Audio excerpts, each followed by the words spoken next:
When researching destroyers, you find some interesting names. Ships like Shimikaze, Tashkent, or Glowworm. You'll also find more famous names like Johnston or Laffey. Either Laffey, really. And then there's ships like USS Maury, which had an eventful career, but isn't quite as well remembered. In fairness, her 16 battle stars came largely from escort duty. Nonetheless, she deserves to be remembered better.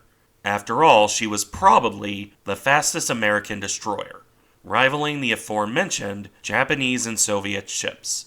In this video, we'll look at Maury's service, from her impressive speed feat to serving up and down the Pacific Theater, a career that spanned the entire length of conflict from 1941 through to 1945.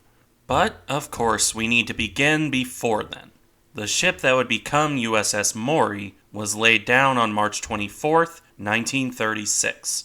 This was in the Bethlehem Shipbuilding Yard in San Francisco. At the time, the destroyer was just one of many, with no sign of what was to come. Even her construction period was firmly average.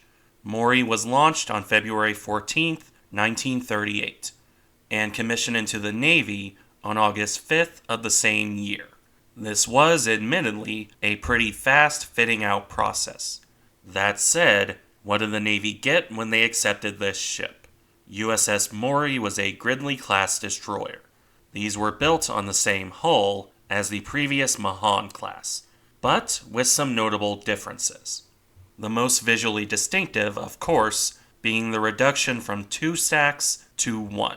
This is due to the different machinery design, which, among other things, included much higher pressure boilers, and higher temperature as a result. The other notable change was the deletion of a 5-inch 127mm gun, bringing the total to 4 guns in exchange for more torpedo tubes.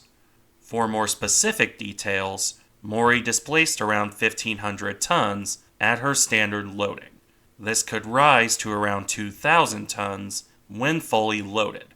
On that displacement, the ship carried the aforementioned 4 5-inch 38 caliber guns, in 4 single mounts, 2 protected mounts on the bow and 2 open mounts on the stern. This is pretty common on contemporary American destroyers, and was done to save weight, although even the protected mounts were only really good against machine guns. In any event, to support the main battery, Maury carried 16 21-inch torpedo tubes, and 4 quadruple mounts with 2 on either side of the ship here. And that's about it as designed, other than a handful of machine guns. In a break from most interwar American destroyers, the Gridley class, Maury included, never lost any torpedoes.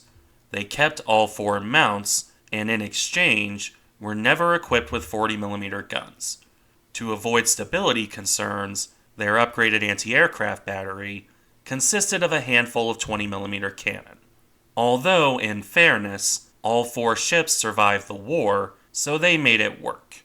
With the weaponry done, though, we come to speed.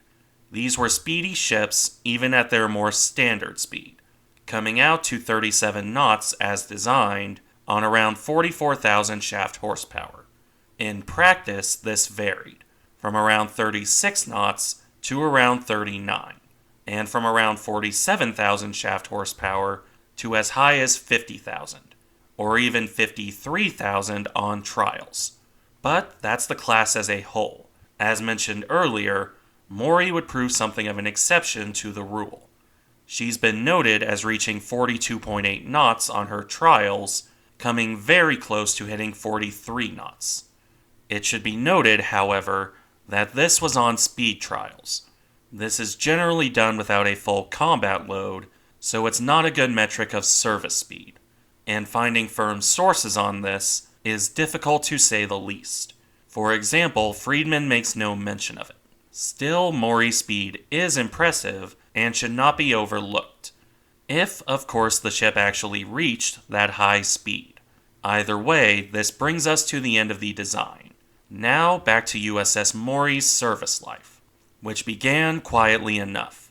After her commissioning, In August 1938, Maury was assigned to the Pacific Fleet. She would remain there for her entire career, and much of that time was spent with the other Gridleys. For the period between 1938 and 1941, the ship most likely served on training duty. Details are sparse here, but following the pattern of the rest of the Navy, it's fairly likely. Training, patrol, and other peacetime duties of that nature. A quiet life until December of 1941. On the fateful morning of December 7th, Maury was escorting Enterprise to reinforce Wake Island. Because of this, the destroyer wasn't present during the attack on Pearl Harbor. As a result, her chance for actual combat would come later. First, Maury joined Enterprise in the fruitless search for the retreating Japanese carriers. Then, for the rest of December, the task force remained around Hawaii to guard against any follow-up attacks. When 1942 kicked off, Maury's initial service follows right along with Enterprise, raiding Japanese holdings in the Central Pacific from February through March. Maury did get her own moment of excitement on February 24th, as seen here, firing on a Japanese patrol boat off Wake Island.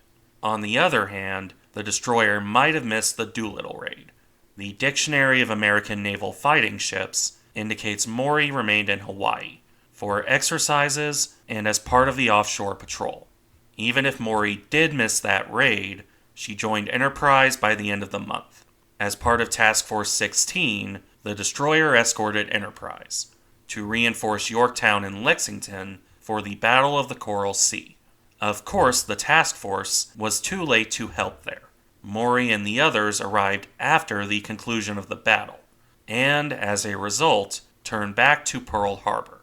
This would see them arrive on May 26, 1942, only to leave 2 days later for the Battle of Midway, which is a well-known engagement, so I'll leave covering that for a different video. Maury saw no action at all for her part, as the Japanese attention was focused on Yorktown. Through no fault of her own, the destroyer has largely evaded combat to this point. That would change, however, with the Guadalcanal campaign. After a month of rest and resupply in Pearl Harbor, Maury continued to escort Enterprise, as the task force set out on July 15, 1942. They arrived in the combat area by August 7th and began the Guadalcanal invasion. During this process, Maury remained as plane guard for Enterprise. She escorted the carrier through all the combat operations right up to the Battle of the Eastern Solomons. With Enterprise's damage in that battle, the carrier was forced to return home. Maury went along for the ride, continuing her escort duty. From September 10th through late October, Maury was away from the action while Enterprise was repaired. She remained with Enterprise when the ship returned to battle, and the destroyer was still with the carrier on August 26, 1942, during the Battle of Santa Cruz. Enterprise was damaged once more, but Maury came out intact, and it would be this point where she detached from Enterprise for at least a while. The next 10 months would see the destroyer operating in the Solomons area. She spent her time on escorting convoys and carriers, presumably Enterprise, but also on anti-submarine patrols and other similar duties. And most importantly, the Battle of Vela Gulf on the night of August 6, 1943. This battle is most notable for one thing, being the rare case where American destroyers won the nighttime torpedo action. Maury and her fellow destroyers sank 3 Japanese destroyers, Hagekaze, Arashi, and Kawakaze, for no losses of their own. Maury, in particular, was one of 3 destroyers to use her torpedoes here. After this action, the worn-out destroyer was sent home for much-needed rest and repair. And after 6 weeks of that work, Maury returned to action, this time in the Central Pacific. The destroyer's next combat operation came with the invasions of Macon and Tarawa on November 20th. With 1943 drawing to a close, we can now move on to 1944, which would end up being much the same for USS Maury. She would escort the carriers once again, from the Marshall Islands to the Carolines, and down to Hollandia in New Guinea. Maury sailed up and down the Pacific, doing her escort role admirably, but with little action of her own. The same would hold true in June during the invasion of the Marianas. Maury was present and involved in the Battle of the Philippine Sea on June 19, 1944. And by all indications, she served well here. Not spectacularly, but with no issue. Considering her relatively light anti-aircraft battery, that's a good enough thing on its own, I think. In any case, Maury continued to escort the carriers for the rest of the year. This would see the destroyer sail from Iwo Jima to Guam and Tinian, and then on to Peleliu and Okinawa. From July 1944 through to October, Maury was kept busy as the carriers raided Japanese holdings, even as far afield as Formosa, that is Taiwan, or the Philippines. And then, at the end of October, she was still escorting the carriers during Halsey's run north, the end result of which, of course, being the Battle of Cape Engano on October 25th. If it feels like I'm skimming things a bit here, well, there's not much to say. Maury did her job well, but by this point, the Japanese had little to throw at the American fast carriers, other than kamikazes. The same would happen for the rest of 1944, where the destroyer largely stuck around the Philippines, supporting the various landing operations and escorting convoys, or patrolling the waters around the Philippines to watch out for the Japanese, which is where she was until February of 1945. Maury would then be sent home, first arriving in Ulithi on February 16th, where she was assigned to escort USS Mississippi back to Hawaii, departing for that on March 22, 1945. The destroyer arrived back in Pearl Harbor on April 3rd. For the next few weeks, Maury remained in Hawaiian waters on training duty, before moving back to the West Coast and then the Panama Canal. For the first time in the war, possibly the first time in her service history, USS Maury transited the canal into the Atlantic, and from there on to New York City, arriving on June 14th. The ship was, by this point, completely worn out. In fact, an inspection team recommended that Maury be disposed of. The ship was clapped out and frankly surplus to requirement. There was no room for upgrades, and the Navy had more than enough Fletchers and gearings. So USS Maury would be decommissioned on October 19, 1945 in Philadelphia, and ultimately scrapped by the end of 1946. Now, as we reach the end of the video, Maury's career was not the most exciting, but nonetheless, she served long and served well.